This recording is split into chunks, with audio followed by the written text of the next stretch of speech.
and I was caught. And while I was in that prison cell, they take my wallet away, they cancel all my cards, they take my money and all that stuff, and they hand me back my wallet. And when they hand me back my wallet, I had a picture of my son there, and I had a couple cards.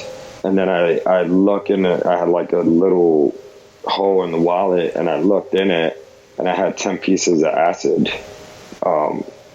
And I decided to take those 10 pieces of acid while I was in that cell. And then the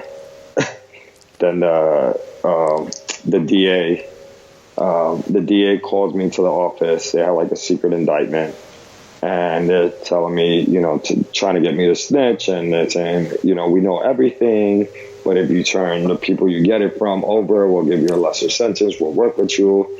And I was just like crying hysterically, like I was laughing like it was fucking crazy. I was like laughing my ass off, and I said, fuck you, and I started cursing at them.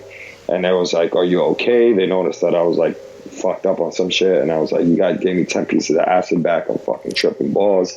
And they threw me back in a cell.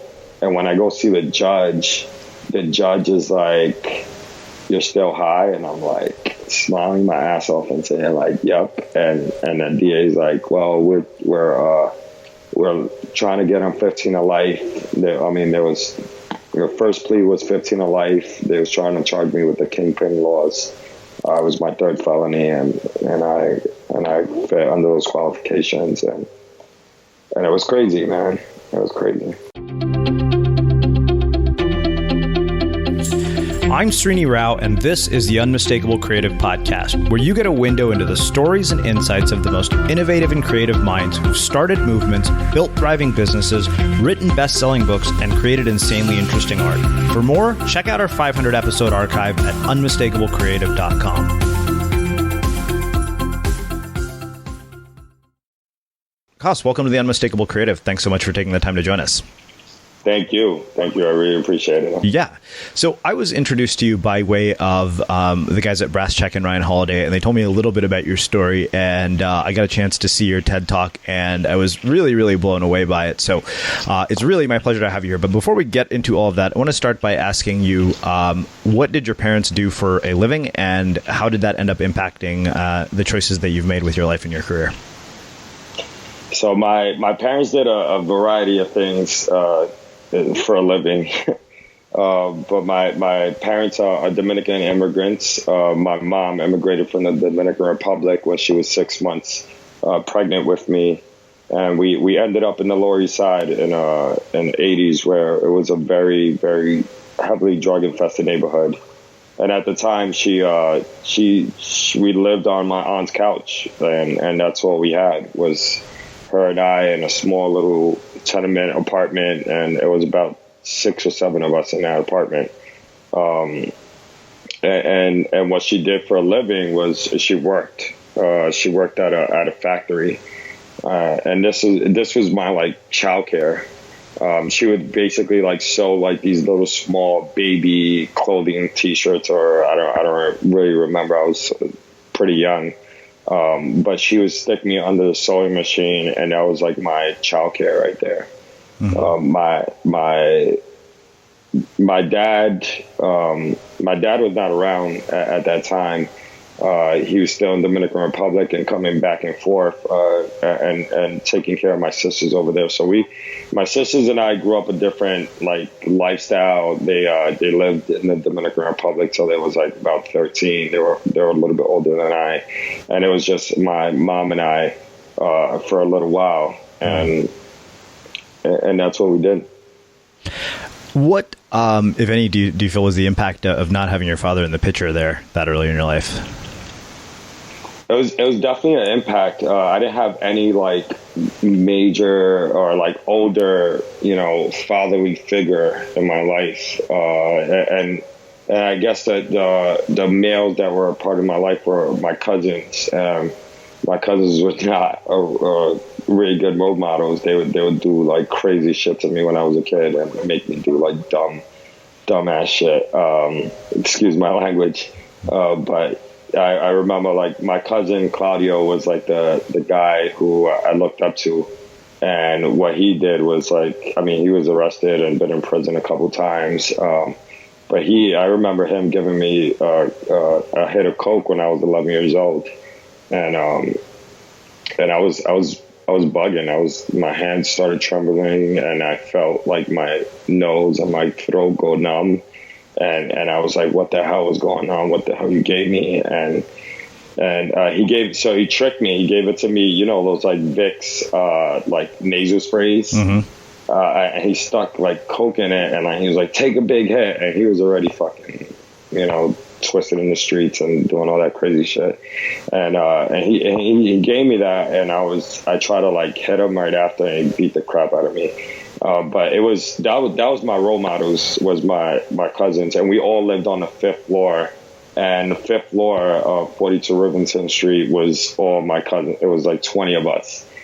So imagine like 20 kids just running from apartment to apartment and running up and down the fire escape. And as a hobby, we would just like hang out in the roof, you know, mess around, throw eggs at people and pull pranks and throw bottles off the roof and fireworks and all the crazy stuff you probably could think of. But that's who I looked up to, was my older cousins. And that was my father figures, basically. My dad was not around.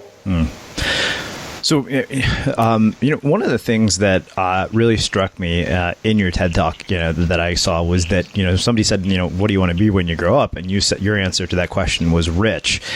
And I'm curious, one, you know, was there anything else that you wanted to be, and did you have any other alternative path for getting to, you know, being rich? And then we'll talk about how you actually did get rich.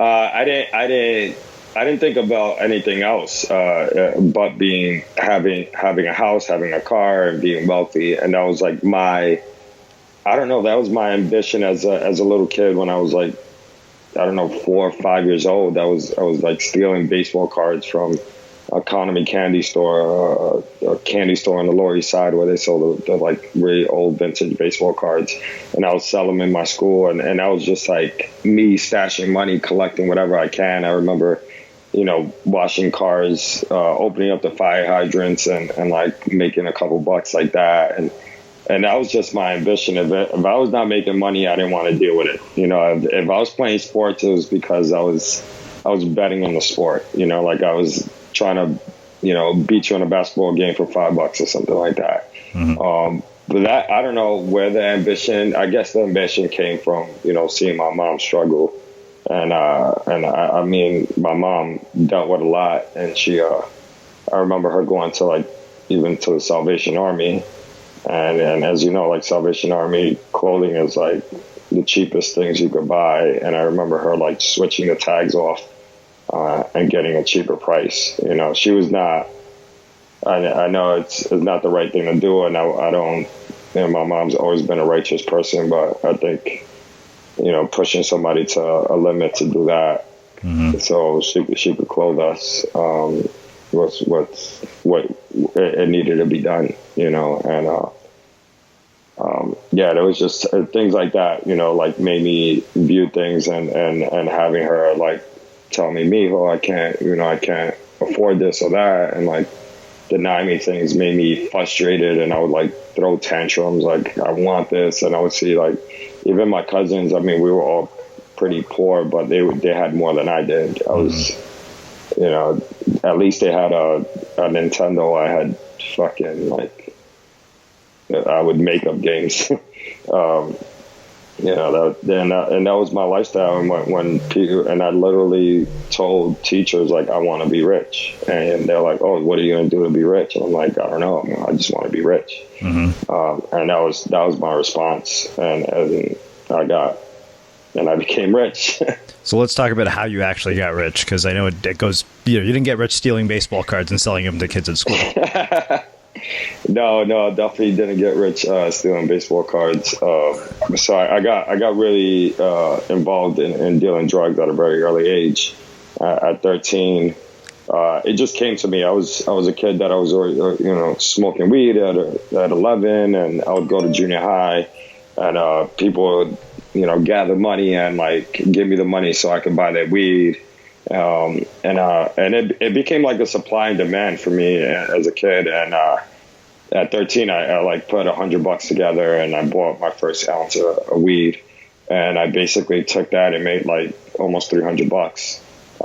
And from there, it just kept, duplicating. I mean, it took a while before I was making real money. A lot of people think, oh, you're selling drugs, you're rich. But it doesn't work like that. It's actually it's like a real entrepreneurship business. Yeah. Where you start off fucking broke, and then you escalate. And from there, I just started, dealing weed. And then I started getting involved with coke and crack. And I started dealing with this guy, Junebug. He was like my father figure in the streets. Uh-huh. And he put me on to, how to cook crack and like, how to measure stuff. And I started off with just an 8-ball, and I graduated to a kilo and a couple kilos after a while. But how I did it, I changed the way we sold drugs. So Junebug ran Eldridge and Broome, which was a drug corner on the Lower East Side. And it was like, no, like, basically you go there to buy drugs. And Junebug, like, retired, left, did his own thing. I don't want to say where he went, but and he left me the corner. And I basically inherited the corner when I was, like, 17 actually. And I remember because I actually graduated from high school that time, and I took everything I learned, and I got frustrated at the fact that I was being stopped by cops all the time, and that's not something that Junebug told me about. He basically He just told me how to sell drugs and like make drugs and like, distribute it out in the streets. But I was getting stopped because of the way I looked. I would wear like a do-rag. My hat was backwards. My jeans were like below my ass. Like that. I looked like a kid that was selling drugs, and I was getting stopped almost every single day. I mean, the 5th and the 7th precinct knew my name, and used to. I mean, I knew the officers' names because they used to just throw me on a wall and just start slapping me around, and sometimes they would take the drugs away from me and just leave. But I remember, I said I need to change the way I look. And something just clicked on me. Actually, it happened after I was arrested. So I was in and out of jail since I was 13. But I remember like the third time I was arrested, I was 17. And I went to the court and I faced a judge and I wore the suit. But on my way going to court and wearing the suit, I realized that nobody was even recognized me. And I felt like incognito in a way. So that's exactly what I did. I started wearing like a tie, business suit, and I went to like, forgot what I went to, I think it was Century 21 and bought like the whole outfit for the week, like a button down, slacks. And then I went to Kinko's. I went to Kinko's at the time and printed out 10,000 business cards. It stated happy endings on the card. Not the right branding. Sure. But there was a bar on a block that was called Happy Endings, which was a real Happy Endings back in the day, and they had like all the Asians in there and stuff. But they closed that down. Like the feds shut that down, and then they opened up this bar called Happy Endings, but that's where I got like my first clientele, because like all these hipsters started moving to the Lower East Side in the early 2000s, and it was completely getting it was probably the first name. You hear all these neighborhoods getting gentrified around the country right now, but that was probably the first neighborhood in the whole country being gentrified. And Happy Endings was a club where all these hipsters was going in there sniffing coke all the time. And I started just marketing. I would go up to them and tell them, I got blow. And some people would be like, you have blow? What? Like, I'm going to call the cops. I'm like, no, I mean, like, I'm going to give you a blow job. That was like a joke, but like I got away with shit, and it worked. And I gave out these 10,000 business cards. It blew up. I eventually, started with one phone and had 7 phones at one time. And literally, I was picking up like 2 phones at the same time and putting them both on each ear and saying, hello, how are you doing? Like, where you at? Where you at?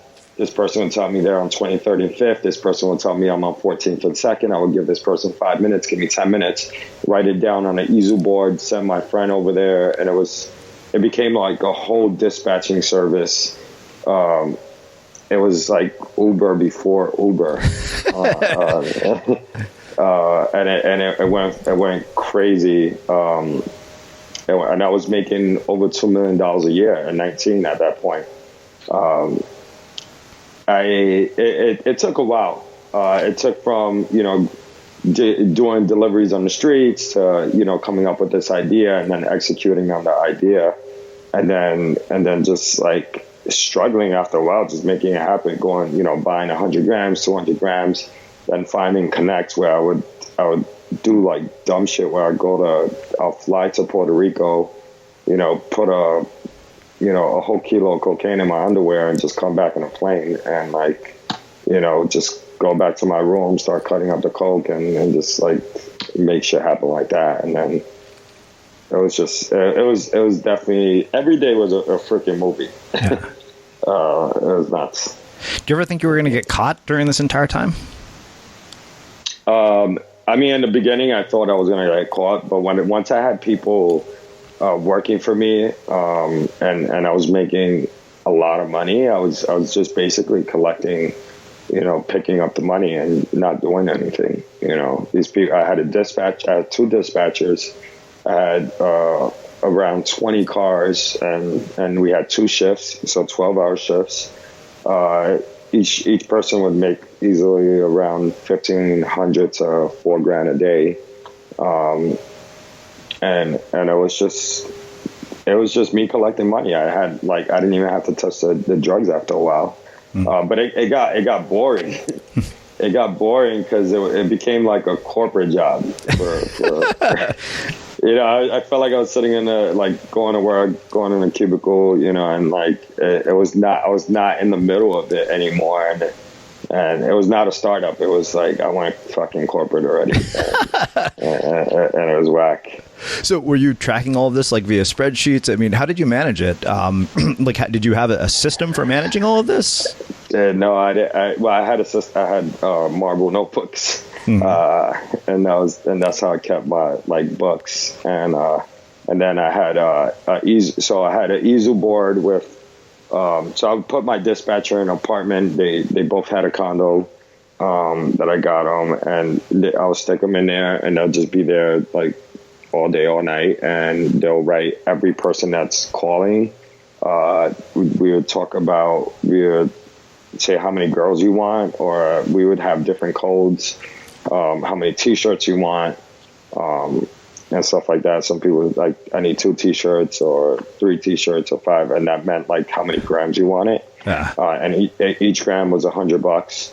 And I was getting, at one point I was getting grams at $17. I was getting $17,000 kilos, and each kilo is $1,000. I mean, 1,000 kilograms. So I would make 1,000 bags out of that, and that's how we did it.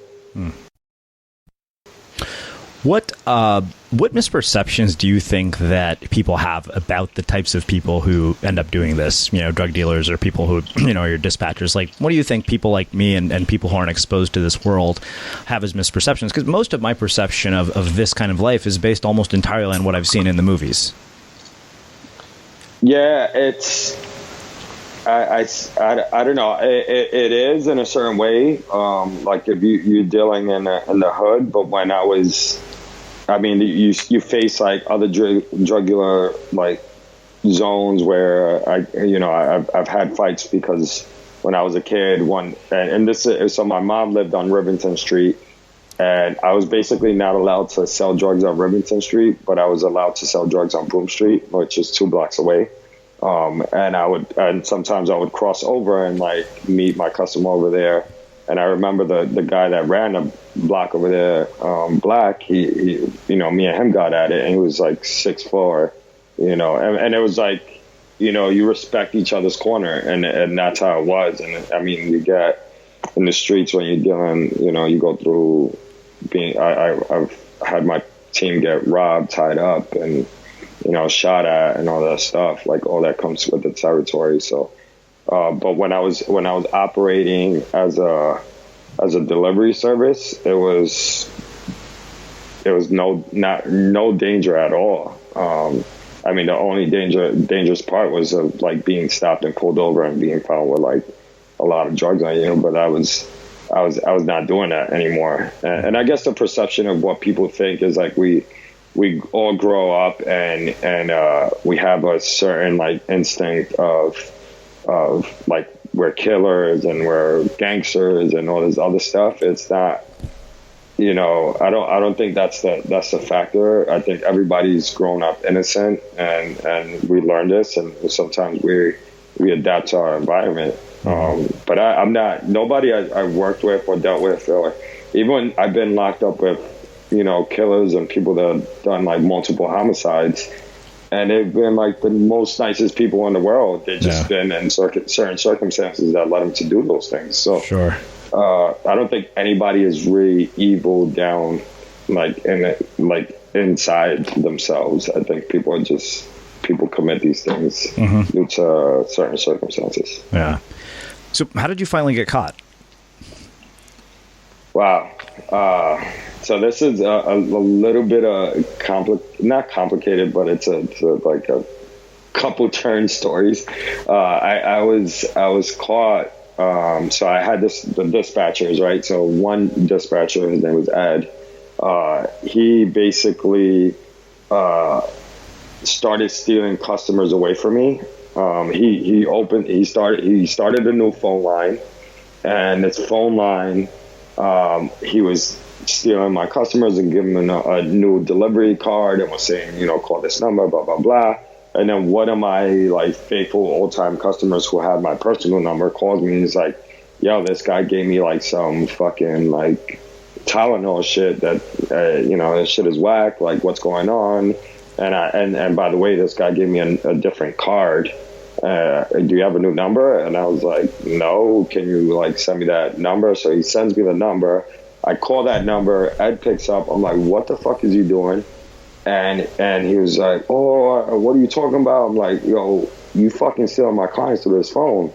And he's like, no, I'm not doing any of that. So I had a connection in the like T-Mobile store, and all my phones were like prepaid phones on T-Mobile, under T-Mobile and Nextel. So I go over and I take that number, I shut it down, and I reopen all the phones. I like buy new phones and I reopen all the phones of myself. And then I stopped dealing with dispatchers and I took over everything. And then I took that phone that he was stealing my customers away from me, but not knowing that phone was being tapped by federal agents. So he ran into federal agents some way, somehow, and gave him the card. And I began sending, my drivers over to federal agents. We got caught with like around 40 sales. And the last day I got caught, I sent one person to make a delivery, and we was using, I don't know if you remember the Nextel, so when you go, click, click, and like you hear the bleeps, the walkie-talkie Nextels, and I sent them a message to Juan, who was one of my delivery guys, and I was like, yo, go over here. And when he went over there, his phone was, when it was going beep, beep, and it was not going through. And I was like, oh, maybe the phone, he ran out of battery or some shit.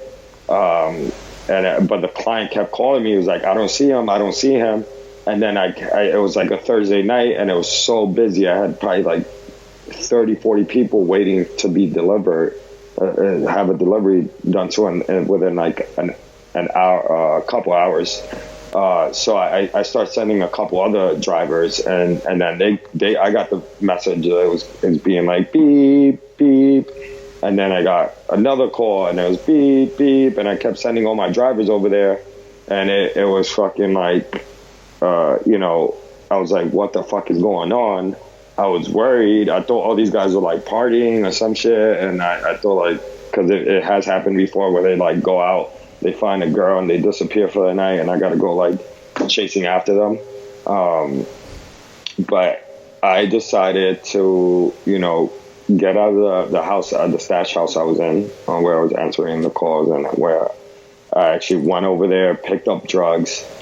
And when I was leaving the house, I was stopped by this white guy, and the house was in the Bronx, and like, I mean, you don't see any white people in this part of the Bronx. It was in like Hunts Point area, and I go in there and I come out of the house, and this white guy stopped and says my name. He says Coss Marte, and I'm like, what? Who the fuck is this? And he's like, this is drug enforcement agent Joseph King. Your whole operation is over. So I'm like, what the fuck are you talking about? And I like turned around to run away, and I turned around and just a whole bunch of agents just threw me on top of my car. You know, they took me, they had a warrant for the house. They took me upstairs. And then when they take me upstairs to the second floor where I had all the drugs at, they knew exactly where the drugs were. And I had about like 400 pairs of Jordan sneakers. I was like obsessed with Jordans. And they went exactly to the Jordan box where all the drugs was at. And they opened it up and they said, we know everything. And I'm like, how the fuck you know that? Only 3 people know that shit. So when I get to the precinct, my whole team is in there. We're in different holding cells.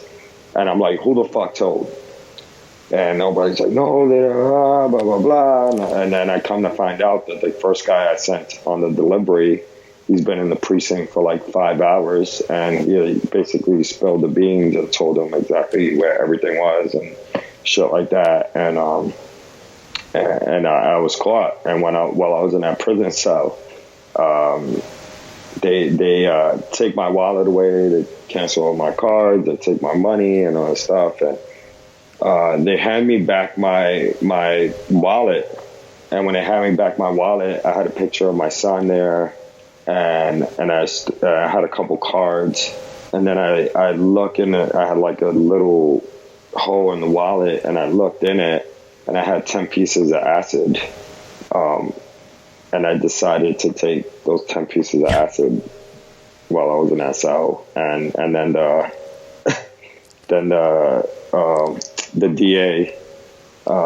DA called me to the office. They had like a secret indictment, and they're telling me, you know, trying to get me to snitch, and they're saying, you know, we know everything, but if you turn the people you get it from over, we'll give you a lesser sentence. We'll work with you. And I was just like crying hysterically. Like I was laughing like it was fucking crazy. I was like laughing my ass off, and I said, fuck you. And like started cursing at them. And they was like, are you okay? They noticed that I was like fucked up on some shit. And I was like, you guys gave me 10 pieces of acid back. I'm fucking tripping balls. And they threw me back in a cell. And when I go see the judge is like, you're still high? And I'm like smiling my ass off and saying like, yep. And then DA's like, well, we're trying to get him 15 to life. Your first plea was 15 to life. They was trying to charge me with the Kingpin laws. It was my 3rd felony, and I fit under those qualifications, and it was crazy, man. It was crazy. Wow. Tell me about your first night in prison. First night in prison? You mean the first time or the last time? The last time. So the last time. First you go to jail. So the difference between jail and prison, in jail you're waiting to be sentenced. So you're, you know, being, you know, like waiting to see the judge again, and then you eventually cop out, or you go to trial and you plead guilty. But while I was in the first day sucked. I remember we go through central bookings. Central bookings is like the dirtiest, most crowded place in the fucking system. And like, it's like 40 men in one cell. and there's one toilet. There's always like a few homeless people there just stinking up the place, and it was like one of the most disgusting things. And they give you like this bologna cheese sandwich with a hot warm milk carton, and you're there for like 24 to 48 hours, and that's what you eat, and it's just like so you get your 24 to 48 hours, and then you go to your cell. And then I get to my cell, and it's like, after dealing with that for like 48 hours, you feel relieved a little bit, but that's like pretty much the first time you get on an actual phone. And so I call my wife, and she was just crying. Well, my girlfriend at the time, she was just crying, and that was a sad moment. And then I called my mom, and my mom was like, you know, it was like a revolving door for her. You know, she dealt with it multiple times. I was in and out of jail like 10 times. Yeah, I was not, you know, first days are the worst, man. I think that's probably the worst part of the system is actually dealing with the first couple of days. But jail from when I was younger to the time I returned was different. It was different in the sense that it was less violent, even though things happen pretty much every day. But I remember as a kid going in as an adolescent, I fought the first day I was there, and I had to fight every single day before I went to bed, just because I was not part of a gang. And if you're not part of a gang, then you got to fight. So I don't know about you, but vacuuming is not one of those things that I ever look forward to doing. But as you know, your environment has a huge impact on your creativity. So I still like it to be clean wherever I'm living and working. But now it doesn't have to be something that you deal with. If you're like me and you grew up in the 80s, you probably fantasized about the day when cleaning your house would be like it was for the Jetsons, meaning you don't have to lift a finger. Well, the good news is that we're already kind of living in that future. And the easiest way to make sure your floors are clean every day is with the IRobot Roomba Robot Vacuum. It cleans up after itself. The Clean Base automatic dirt disposal takes convenience to a new level, automatically empties its own bin into an allergen lock bag that holds 60 days of debris and traps 99% of pollen, mold, and dust mites, so you can forget about vacuuming for months at a time. Let the Roomba clean for you instead. It learns your home, finds dirt, and empties itself on its own. It's got powerful cleaning performance made effortless. Remember, if it's not from iRobot, it's not a Roomba. To learn more, go to irobot.com/unmistakable. Wow. So I want to spend a little bit of time before we get into what you're actually up to today, talking about the criminal justice system and kind of, what your perspective is from having been on the inside of it. You may have seen it, or you may have come across some of the material about it. There was a documentary that I saw where a prison warden from Norway, from their maximum security facility, came to, came to one of the toughest prisons in the United States, a place called Attica somewhere. And when you contrasted the two systems, it was like night and day. Norwegian prison seemed like a 5-star hotel. And yet, they really seem to have very different sort of, policies in terms of criminal justice reform. So I'm really curious, what do you think that, those of us who probably will hopefully never see the inside of a prison cell, what misperceptions do you think we have about prison? And what is your thought on, the contrast in our criminal justice system versus the others? I mean, the Scandinavian prisons are just so progressive, and I feel I wish we had that in America. Maybe we could eventually implement those structures over here, but the system over here sucks. Like, everything is just dirty. You're in a cell that sometimes your water's coming out green. You got bugs all over the place. And if you're not in a cell, then you're sleeping side by side, in multiple beds. with like 50 other people, where you sleep basically with one eye open because you don't know if somebody's going to do something to you at the middle of the night. It's a disgusting place. I think I was more afraid of the guards themselves than the inmates. Because you just see the guards bring the drugs in, the guards like beat you up. Like it's a dirty game. I remember, the last time I was locked up and I was like smuggling weed and all this stuff. I was like doing all this crazy shit, but and I was selling drugs in there and I was making hooch. But I remember me smoking a joint in my cell, and this officer came up to my cell. I'm not gonna mention his name, but he smelled the weed and he says, "Crack cell 28." And in the cell you cover the window area so the officers can't see. And I heard him say that, and my door started opening, and I took the joint and I like flushed it in the toilet. And he was like, "Well, you smoking in here? What the fuck you doing? Blah, blah, blah." He takes me, throws me in, cuss me up with the zip ties, and then starts searching my cell. I didn't have anything on my cell, except I actually did have a knife that he didn't find. But he started searching my cell, and he went under my pillow, and he pulled an ounce of weed out. And he was like, "This is yours." And I'm like, what the fuck? Like, I wish I had an ounce of weed and I knew about it in my cell. And come to find out, he was like smuggling the weed in and tried to charge me for that. But he knew, so he basically tested me out.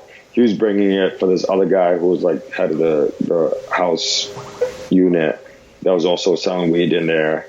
And he knew that I bought a joint off of him. And he was trying to see if I was going to snitch on him. So he like brought me to the bubble. So the bubble is like the officer's like cube where it's all glass. It's basically like hermetically sealed with a little slot. And he brought me in a bubble and I'm cuffed. And he picks up the phone. He's like, "I'm going to call the sergeant." So he picks up the phone, and it was one of like those old school, like, you can hang up the phone like with the, press of a finger. So I hung up the phone and I was like, "Come on, man, give me a chance, blah, blah, blah, talking." And then I started screaming out my boy's name. I was like, "Yo, come on, talk to this motherfucker." So he goes in the side, he talks to him. He's like, "You know what, I'm going to give you a chance, but what I want you to do, I want you to clean the house, like clean the cell blocks." And I was like, "All right, done. I'm not going to the box." But he was trying to give me a year to, you get caught with that amount of weed, and there you go to the box for about a year. So it's dirty politicians, man. It's crazy. It's crazy. So talk to me about how you get from, being in prison for being a drug kingpin to becoming a startup founder. Like, walk me through that journey. So, it was towards the end of my incarceration where I thought about this business plan. But before then, I was in jails in Rikers Island for about a year.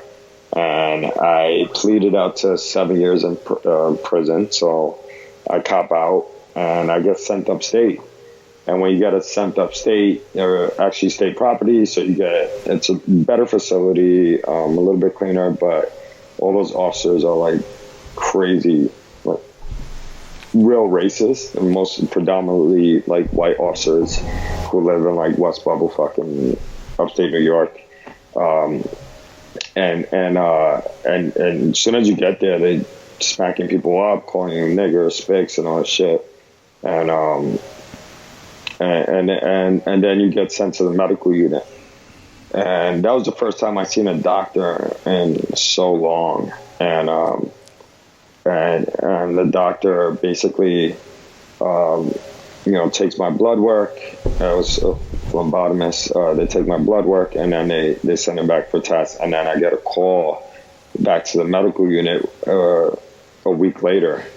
And when they called me back, they told me, they sat me down and they was like, your cholesterol levels are so high that you could probably die of a heart attack within 5 years. And I was like, what? I was like, no, it's not. Like, I didn't believe it. I felt like I was pretty overweight, but I didn't feel like I was going to die in a few years. So they told me that, and what they recommended was to like eat correctly and work out. First they told me like start, jogging around the yard and stuff like that. So I went quickly back to my cell and I started like doing dips and push-ups and jumping jacks on the side of my bed and I began moving, but it only lasted about 5 minutes because I was like, fuck that, this shit is too hard. I can't work out. And I lay back in my bed, but it was not until the next day when I heard them call the rec yard that I got up and I was like, I can't die in this place. So I went out to the yard and I started running laps, and nobody used to run, like it was just like looked down. I don't know. It just looked weird and stupid. So people would make fun of me, like call me like Fat Forrest Gump and all these like honey bun jokes, and like they used to make fun of me because I was fat and I was like working out. And I basically like ran sometimes, like cursing at people and like sticking my middle finger up, and people just laugh. But I kept running and I kept going back to my cell, working out, and eventually I lost 70 pounds in 6 months. And I continued. It became a lifestyle where I built myself up to like working out like 3 hours a day. And then I had this one guy after, running in the yard. One guy, his name was Bus. Bus came up to me, and he, for some reason, I used to smoke cigarettes after my runs, and I was smoking a cigarette, and Bus comes up to me and says, bust me down. And so Bus we called him Bus because he was like the size of a bus. He was like 5'6", like 350 pounds. And I give him half my cigarette, and he's like, yo, I want to start working out with you. I want to start running, and blah, blah, blah. And I was like, all right, let's do it. And I told him like, yo, I used to look like you. And he's like, get the fuck out of here. And I showed him like my ID picture, my prison ID picture. And it was like me with a fat face. And that was like my before picture for proof.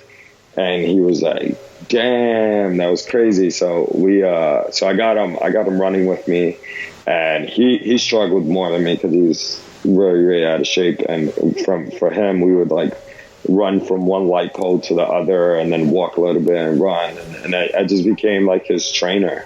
And then eventually 2 of his friends, Vet, Panama, came, and they started running with us. And then we started like forming a group and doing these workouts all together in the yard. And like I would stand in the middle and people form a circle, and we would like run through these whole routines all together. And collectively, I helped over 20 inmates who was over 1,000 pounds combined. And I didn't think anything of it. It was just like us getting together, building a camaraderie, chilling, workout team, and then going back to ourselves and doing our time.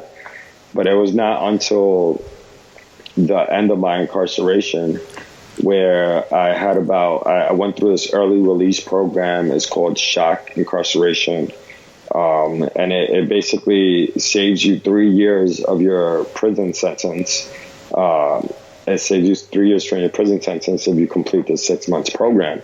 So I go through the program. I'm 4 months in it. I'm about to come home in 2 months. Like my son just finished visiting me in the visit room, and I told him I'm coming home, and I lied to him because I didn't come home. I had a really bad incident where this officer basically, puts me on the wall, and they do random searches. They stop people on the wall and they search them all the time. But this officer like puts me on the wall, starts searching me, and it started touching me in inappropriate places between my legs, and I just felt like it was like a natural reaction where like, he got close to my balls, and I'm like, I just jerked my body, so he could not touch me there, and he said, don't fuck with me, and he quickly, like without thinking, just like punched me with a closed fist, behind my head, and I dropped down to the ground. And when I dropped down to the ground, I had glasses at the time. I picked up my glasses and I turned around on him. And as soon as I turned around on him, he pressed his button in his walkie-talkie. And that button in his walkie-talkie is we call it the pin. And as soon as that is pressed, the whole alarm for the whole prison goes off. If you're around that area and you're an inmate, you have to hit the ground. Like, everybody's like forced to be on the ground. And about a dozen officers come in like less than a minute and just dropped me quickly down on the ground, started kicking me and hitting me, and they cuffed me up and they throw me in solitary confinement. And when they throw me in solitary confinement, I was like, not devastated that I was in a box, but I was so mad that I had 2 months to go, and now I'm facing this freaking situation that might, give me the rest of my sentence. And because of that, they was trying to give me like 3 more years in prison. And I was like, this is freaking crazy. And I was just walking back and forth from my cell, and I was in a 24-hour lockdown cell. And while I was walking back and forth, next thing I hear an officer behind the door, and he opens up my slot where they give you the food at, like you see it in the movies. They open up the slot. He passes me paper, pen, and an envelope. And I quickly grabbed that, and I began writing a letter, and I wrote out this huge letter to my family, trying to get help, get me out of here, contact Albany, you report this incident, this officer violated me, blah, blah, blah. And I enclosed the letter, and then I realized I had no stamp to send out this letter with. And I was going crazy. Because I didn't know what to do. The officer, put me in a situation where I couldn't escape, and I started banging my head on the wall, and I was in a cell where it was about 110 degrees. There was limited water. You only take 2 showers a week. I was basically naked, walking around naked in my cell the whole time. And there was so many bugs, and it was so dirty and nasty. And what I did, I basically, I just laid there on my bed, hopeless. And it was not until a couple of days later when my sister heard that I was in solitary confinement, because I was constantly calling my family pretty much almost every day. And she writes me a letter and tells me, we know that you're in solitary confinement. What I want you to do is read the Bible, read Psalm 91. And my sister's super religious, hallelujah, amen, everything, Mother Teresa's child. And I didn't believe in God, and I took that letter and I was like, fuck that, I don't need God, I need a lawyer, get me out of here. And I took that letter and threw it in the corner of my cell and just lay back down.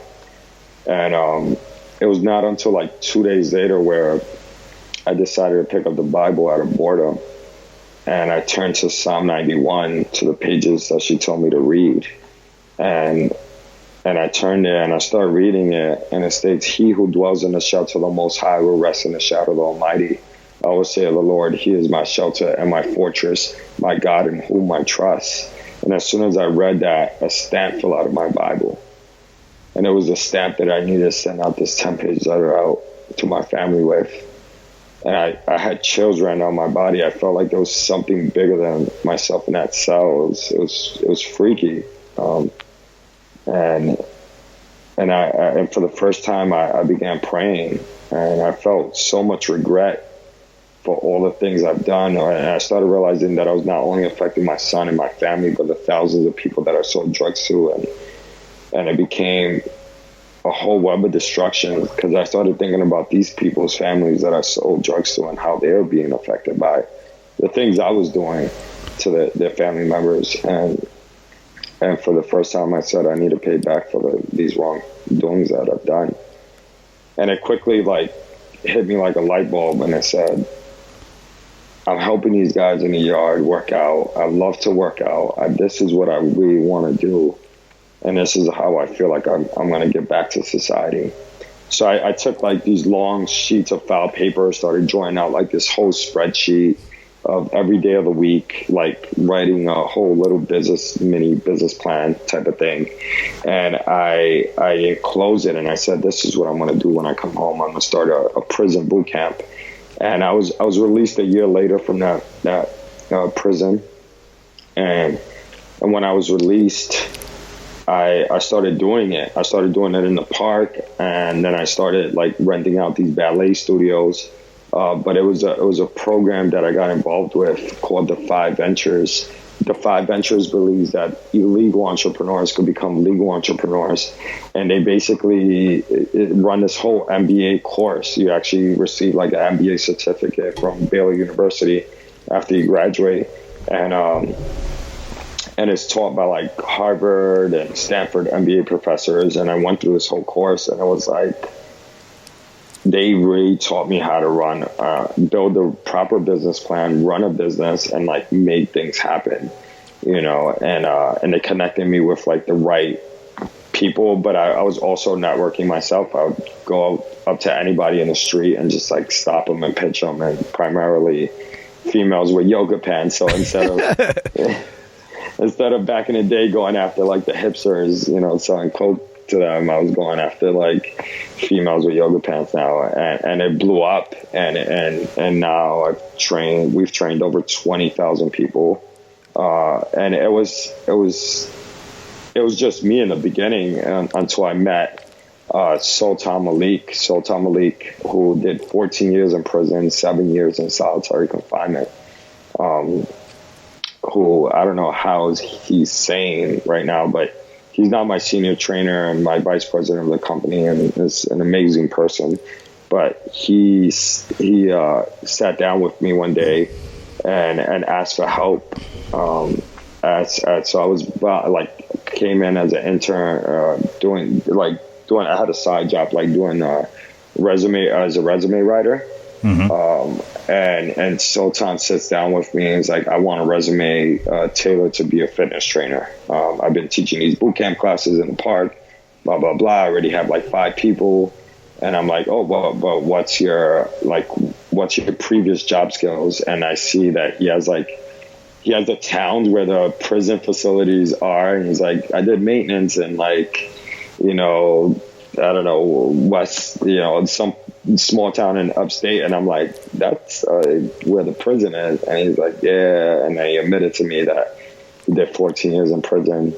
And I was like, you know what, you got to come check out what I'm doing. So I give him my business card, and he comes that night and he sees my class and he's like, yo, I want to be a part of this. And from there we grew it out. And then we started, our whole mission became, hiring people coming out of prison to teach our fitness classes. Wow. And that's what our mission today is.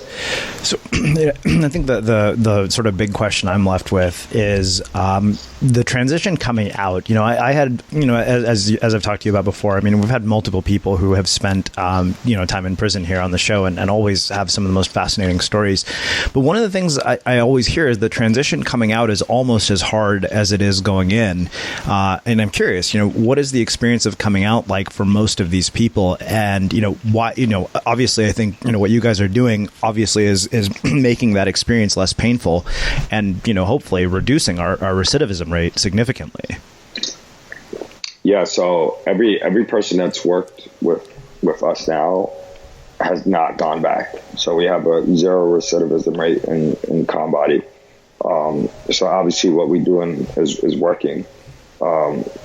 But the first day is, I mean, if you don't have family and you don't have any support, then you're pretty much fucked. You're going to a homeless shelter.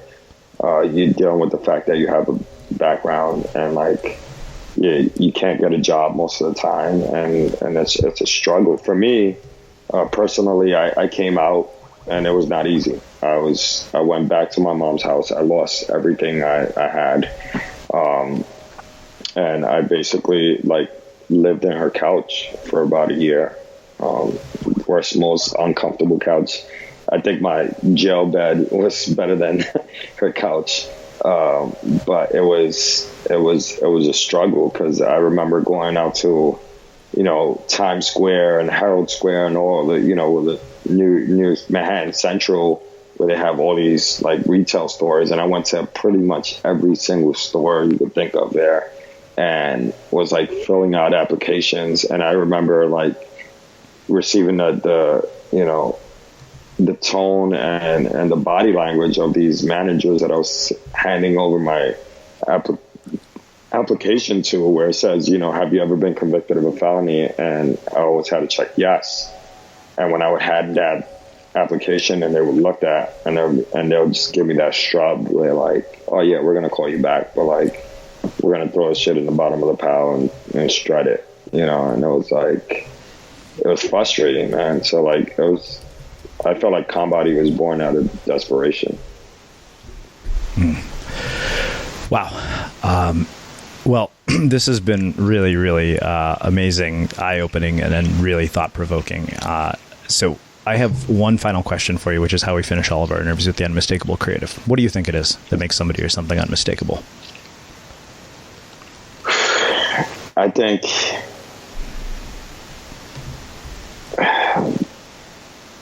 what makes people unmistakable is, I don't know, it's got to be a genetic build. It has to be something within inside somebody that you could push somebody to the edge, and they're gonna find some way or somehow to get out of it, even if they want to give up. And certain situations don't allow you to give up, or push it to the edge, but you go and you just take that to the next level, and escape. And I feel like that's what makes people unmistakable. It's like, pushing it, day after day, delivering and making it happen. Wow. Well, I really appreciate you taking the time to join us and share your stories and your insights with our listeners. Where can people learn more about you and your work? So you could go to ConBody.com and see all our stuff there, and watch our video and our descriptions and stuff like that. Or you can hit us up on Instagram, DM us ConBody, because it always goes down on the DM, or Facebook, like our page, and just hit us up. If you want to come to the studio on the Lower East Side, which is built like a prison, and you want that experience, we give it to you. It's on 294 Broome Street in the Lower East Side. Check us out. We're there. Super cool. And for everybody listening, we will wrap the show with that.